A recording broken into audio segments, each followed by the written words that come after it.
الحمد لله رب العالمين والصلاة والسلام على سيد الأنبياء والمرسلين وعلى آله وأصحابه أجمعين أما بعد فأعوذ بالله من الشيطان الرجيم بسم الله الرحمن الرحيم قال رسول الله صلى الله تعالى عليه وسلم اذا مات الانسان انقطع عنه عمله الا من ثلاث صدقة جارية او علم ينتفع به او ولد صالح يدعو له او كما قال عليه الصلاة والسلام صدق رسول اللہ صلی اللہ تعالی علیہ وسلم۔ آئیے سب سے پہلے ہم اور آپ مل کر انتہائی عقیدت و محبت کے ساتھ گنبد خضرا میں آرام فرمانے والے آقا حضور رحمت عالم نور مجسم دائی حلیمہ کے حلیم امت کے غمخوار ہم غریبوں کے غم گسار نائب پروردگار حضور شہنشاہ مدینہ سرور قلب و جگر و سینہ فیض گنجینہ اور جن کا خوشبودار ہے مقدس پسینہ، ایسا خوشبودار کہ بریلی سے آواز آئی ان کی مہک نے دل کے غنچے کھلا دیے ہیں، ان کی مہک نے دل کے غنچے کھلا دیے ہیں، جس راہ چل دیے ہیں اونچے بسا دیے ہیں، یعنی جناب احمد مجتبی محمد مصطفیٰ صلی اللہ تعالی علیہ وسلم کی بارگاہ مقدسہ میں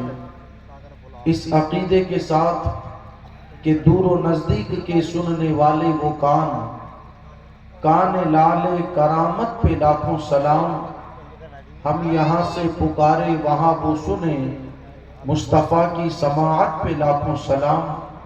پڑھیے درود پاک اللہم صلی علی سیدنا و مولانا محمد مبارک وسلم صلاۃ و سلام علیک یا رسول اللہ صلی اللہ تعالی علیہ وسلم۔ اللہ تعالیٰ کا بے پناہ احسان و کرم کہ اس کی خاص توفیق سے آج ہم اور آپ تمامی لوگ ہر سال کی طرح اس سال بھی سیکری کی سرزمین پر پیر یامین صاحب قبلہ کی سرپرستی میں سجایا گیا یہ جلسہ، حاضری کی اس میں ہم سعادت حاصل کیے ہوئے ہیں۔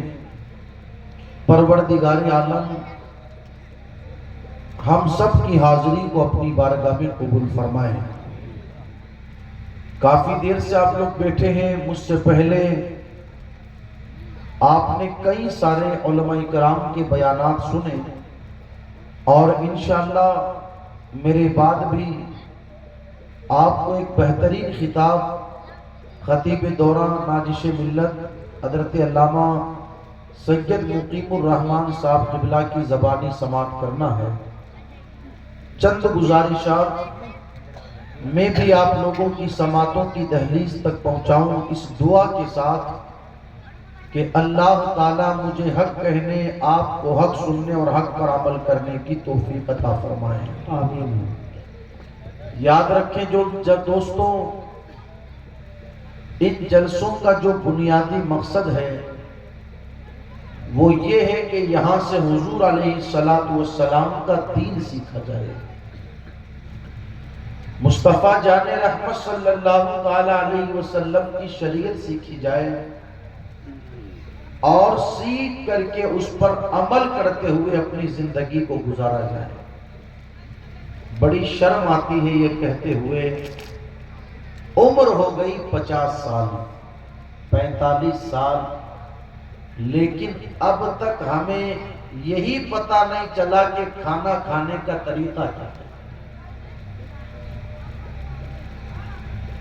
یہ وہ چیز ہے جو میں نے آنکھوں سے دیکھی۔ ابھی لنگر کا اہتمام تھا ماشاءاللہ، آپ جا کر کے وہاں دیکھیں کہ کتنا سارا رزق ہم نے ضائع کیا۔ اور وہ لوگوں کے پاؤں کے نیچے آ رہا ہے۔ آپ محسوس کریں، بھئی یہ بھی نہیں کہہ سکتے کہ چھوٹے چھوٹے بچوں نے کھایا تو انہوں نے ایسے ہی خراب کر دیا یا انہوں نے ایسے ہی گرا دیا۔ بڑی عمر کے لوگوں نے بیٹھ کر کے وہاں پر لنگر اور کھانا تناول کیا، مگر کیفیت یہ ہے کہ جیسے کچھ چاول بچھا دیے گئے ہو فرش پر، یہ کیفیت ہے۔ کھائے جو کھائے پھینک دیے گئے۔ میرے اللہ کی نعمتوں میں سے ایک نعمت ہے روزی، اور حضور علیہ السلام کی حدیث مبارکہ کا مفہوم، ایک مرتبہ روزی جس کے یہاں سے چلی جاتی ہے پھر واپس پلٹ کر کے نہیں آتی۔ ہمیں قدر کرنی چاہیے روزی کی، قدر کرنی چاہیے اللہ تبارک و تعالیٰ کی اس نعمت کی۔ بھئی جلسوں میں کیا سکھایا جاتا ہے؟ یہی تو سکھایا جاتا ہے کہ بیٹھ کر کے کھانا کھانا میرے نبی کی سنت ہے۔ کھانے سے پہلے ہاتھوں کو دھل لیا جائے، بسم اللہ شریف پڑھ لی جائے، انسان اطمینان و سکون کے ساتھ میں کھانا کھائے، اور جتنا کھائے اتنا ہی برتن کے اندر لیوے۔ جو کھانا اس نے لیا ہے تو برتن کو صاف کرے۔ بندہ برتن جب صاف کرتا ہے کھانا کھاتے وقت، روایتوں میں آتا ہے کہ پوری رات وہ برتن اس بندے کے لیے خدا کی بارگاہ میں استغفار کیا کرتا ہے، اس بندے کے لیے خدا کی بارگاہ میں مغفرت کی دعا کیا کرتا ہے۔ مگر آج اتنے سال ہو گئے، ہم 50 جلسوں میں جاتے ہیں، شرکت کرتے ہیں، مگر افسوس کی بات یہ کہ کھانا کھانے کا طریقہ بھی ہم نے نہیں سیکھا، پانی پینے کا طریقہ بھی ہم نے نہیں سیکھا۔ اللہ اکبر، زندگی کیسے گزارنی چاہیے؟ 2 گھنٹے 4 گھنٹے کا جلسہ سنایا گیا کہ بھائیوں بیٹھ کر کے کھانا چاہیے، بیٹھ کر کے پینا چاہیے، اور جلسے کے اختتام پر لنگر تقسیم کیا گیا تو کھڑے کھڑے لوگ کھا رہے ہیں، کھڑے کھڑے لوگ پی رہے ہیں۔ تو پھر جلسوں کا آپ کی زندگی پر اثر کیا ہوا؟ جب بھی کسی اللہ اس کے رسول کے ذکر کی محفل میں جایا کرے تو یہ نیت اور یہ ذہن لے کر کے جایا کرے، انشاءاللہ جو کچھ وہاں پر بتایا جائے گا سنا بھی جائے گا، سن کر کے عمل بھی کیا جائے گا۔ سبحان اللہ، سبحان اللہ۔ یہ باتیں اسی لیے سکھائی جاتی ہے، جلسے اسی لیے ہوتے ہیں۔ میں نے ایک حدیث مبارکہ کی تلاوت کی ہے خطبہ مشرفہ کے بعد، بڑی مشہور سی حدیث ہے، چاہوں گا اس کے تناظر میں چند باتیں آپ لوگوں تک پہنچاؤں اور اپنی بات کو مکمل کروں۔ میرے آقا علیہ السلام نے ارشاد فرمایا، اذا مات الانسان انقطع عنہ عملہ، جب بندے کا انتقال ہو جاتا ہے یعنی انسان مر جاتا ہے تو اس سے سارے عمل کا رشتہ ٹوٹ جاتا ہے۔ انقطع عنہ عملہ، اس سے عمل کا کنیکشن، عمل کا تعلق ٹوٹ جاتا ہے۔ یعنی بندہ نہ اب تو نماز پڑھ سکتا ہے، نہ روزہ رکھ سکتا ہے، نہ زکوٰۃ دے سکتا ہے، نہ حج کر سکتا ہے، نہ عمرہ کر سکتا ہے، نہ ماں باپ کی خدمت کر سکتا ہے، نہ غریب کی مدد کر سکتا ہے، نہ یتیم کے سر پر ہاتھ رکھ سکتا ہے، نہ بیوہ کے کام آ سکتا ہے، نہ استغفار کر سکتا ہے، نہ تسبیح و تحلیل کر سکتا ہے، نہ نوافل پڑھ سکتا ہے، نہ قرآن کی تلاوت کر سکتا ہے، اس لیے کہ بندے کا انتقال ہو گیا۔ انقطع عنہ عملہ، اس سے عمل کا تعلق، عمل کا کنیکشن ٹوٹ گیا ہے۔ یعنی بندہ مرنے کے بعد اب اگر نیک عمل کرنا چاہے، اچھا کام کرنا چاہے تو بندہ نہیں کر سکتا۔ لیکن آقا علیہ السلام نے ارشاد فرمایا، الا من ثلاثۃ، مگر 3 کام ایسے ہیں جن کا تعلق بندے سے مرنے کے بعد بھی جڑا رہتا ہے، جن چیزوں کا تعلق بندے سے مرنے کے بعد، انتقال کے بعد بھی وابستہ رہتا ہے۔ عرض کی گئی، یا رسول اللہ علیہ السلام، وہ 3 چیزیں کون سی، وہ 3 کام کون سے؟ توجہ سے سنیے گا۔ تاکہ جلسے کے اختتام پر صرف یہ کہتے ہوئے نہ جائیں کہ 4-5 نعرے ہم نے لگائے اور 10-20-50-100 روپیہ ہم نے نذرانہ کا جلسے میں دیا اور واہ واہ آہ آہ کر کے چلے آئے۔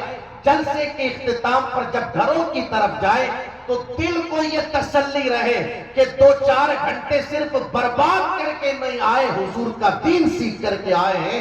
عرض یہ کر رہا تھا، میرے آقا علیہ السلام نے ارشاد فرمایا 3 چیزیں ایسی ہیں جن کا تعلق ایک بندے سے مرنے کے بعد بھی جڑا رہتا ہے۔ عرض کی گئی یا رسول اللہ علیہ السلام وہ 3 چیزیں کون سی؟ آقا علیہ السلام نے ارشاد فرمایا نمبر 1 صدقۃ جاریۃ، صدقہ جاریہ، یعنی اس عمل کا سلسلہ بندے سے مرنے کے بعد بھی جڑا رہتا ہے۔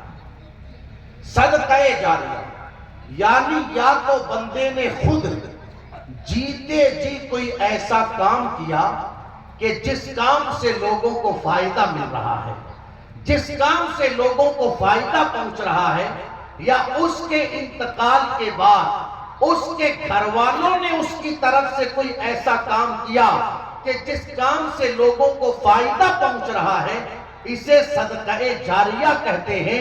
بندے کا انتقال ہو گیا ہے لیکن اس کو اس کا ثواب قیامت تک ملتا رہے گا۔ کیا فرمایا حضور علیہ السلام نے؟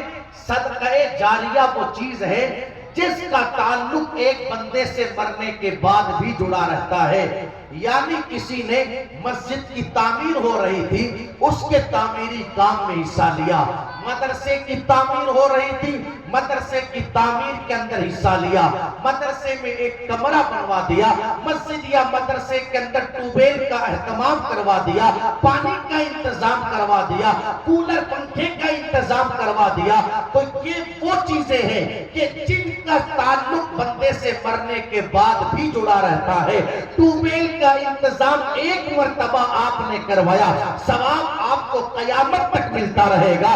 مسجد کے اندر آپ نے فرش ایک مرتبہ لگوایا، ثواب آپ کو قیامت تک ملتا رہے گا۔ مدرسے کے اندر کمرہ ایک مرتبہ بنوایا، ثواب قیامت تک آپ کو ملتا رہے گا۔ میرے آقا فرماتے صدقہ جاریہ وہ چیز ہے کہ بندہ کر کے خود تو چلا جاتا ہے مگر قبر میں بھی اس بندے کو اس کا ثواب ملتا رہتا ہے۔ پہلی چیز صدقہ جاریہ کیا ہے؟ معاف کرنا۔ آج ہماری حالت یہ ہے صدقہ جاریہ تو لوگ نہیں کرتے، گناہ جاریہ کرتے ہیں۔ کیا کرتے ہیں؟ گناہ جاریہ یعنی ایسے گناہ کہ کر کے خود تو مر گئے لیکن وہ گناہ ہو رہا ہے، ان کو پتہ نہیں۔ جتنے لوگ وہ گناہ کر رہے ہیں ان کو تو اس کا عذاب ملے گا ہی، ان ساروں کے برابر اس کو ملے گا جس نے اس گناہ کی شروعات کی تھی۔ اس کی ایک دو مثال آپ کو دوں تاکہ بات اچھے سے دماغ میں اترے۔ کسی بندے نے سوشل میڈیا پر، چاہے فیس بک ہو، چاہے واٹس ایپ ہو، چاہے یوٹیوب ہو، چاہے انسٹاگرام ہو، سوشل میڈیا پر کوئی گانا شیئر کیا۔ گانا سننا بھی حرام، گانا گانا بھی حرام۔ اتنا بڑا گناہ ہے گانا سننا اور گانا گانا۔ میرے آقا علیہ السلام نے ارشاد فرمایا جس طرح بارش کے گرنے سے زمین سے سبزہ اگتا ہے، اسی طریقے سے گانا سننے سے دل میں نفاق پیدا ہوتا ہے۔ آقا علیہ السلام نے ارشاد فرمایا جو بندہ اپنے کانوں سے حرام سنے گا کل قیامت کے دن اس کے کانوں میں جہنم کا پگھلایا ہوا سیسا ڈالا جائے گا۔ یہ جملہ میرے لیے کہہ دینا بہت آسان ہے میرے بھائی، اور تیرے لیے سن لینا بہت آسان ہے، مگر محسوس تو کرو گانا سننے والوں، اگر گھر کے اندر کسی دن تمہارے کان میں درد ہوتا ہے اور بیوی سے ہم تیل گرم کرواتے ہیں، جب بیوی وہ تیل کان میں ڈالنے کے لیے ہمارے قریب آتی ہے، انسان 10 مرتبہ کہتا ہے تیل چیک کر لینا کہیں زیادہ گرم تو نہیں ہے، اگر تیل زیادہ گرم ہوگا اور میرے کان میں چلا جائے گا تو مجھے تکلیف ہوگی۔ تو دنیا کی آگ پر گرم کیا گیا تیل اگر ہمارے کان میں ڈالا جائے زیادہ گرم ہو تو ہم برداشت نہیں کر سکتے. سوچو تو صحیح، جو لوگ زندگی گزار رہے ہیں گانا سنتے ہوئے یا حرام سنتے ہوئے، جب جہنم کا پگھلایا ہوا سیسا ان کے کانوں میں ڈالا جائے گا اس وقت بندے کی کیفیت کیا ہوگی. اتنا بڑا گناہ ہے گانا سننا اور گانا گانا. ایک مرتبہ میرے آقا علیہ الصلوۃ والسلام کے صحابی ایک راستے سے گزر رہے ہیں، اچانک ان کے کانوں میں گانے کی آواز آئی. انہوں نے اپنی دونوں انگلیاں کان میں ڈال لی. ساتھ میں ان کے خادم چل رہے تھے. کچھ دور چلے، خادم سے کہا گانے کی آواز آ رہی ہے یا بند ہو گئی؟ خادم نے کہا سرکار ابھی آواز آ رہی ہے، انگلیاں کانوں ہی کے اندر تھی. پھر کچھ دور چلے، خادم سے پوچھا آواز بند ہو گئی یا ابھی بھی آ رہی ہے؟ خادم نے عرض کی سرکار ابھی بھی آواز آ رہی ہے. پھر کچھ دور چلے، پوچھا اب آواز آ رہی ہے یا بند ہو گئی؟ تو عرض کی سرکار اب آواز بند ہو گئی ہے. تو انہوں نے اپنے کانوں سے انگلیوں کو نکالا اور ارشاد فرمایا یہ جو میں نے گانے سے نفرت کا اظہار کیا ہے اسی طریقے سے گانے سے نفرت کرتے ہوئے میں نے حضور علیہ السلام کو دیکھا ہے. آپ سوچیں تو صحیح کتنا بڑا گناہ ہے گانا سننا اور گانا گانا. سب سے پہلے گانا شیطان نے گایا. کس نے گایا؟ ذرا زور سے بولے.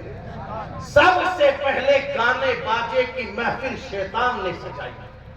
جب حضرت داؤد علیہ السلام زبور کی تلاوت کرتے تھے سبحان اللہ، تو کیفیت یہ تھی کہ ہوا میں اڑنے والے پرندے بھی رک جاتے تھے اور رک کر کے حضرت داؤد علیہ السلام سے زبور کی تلاوت سنتے تھے.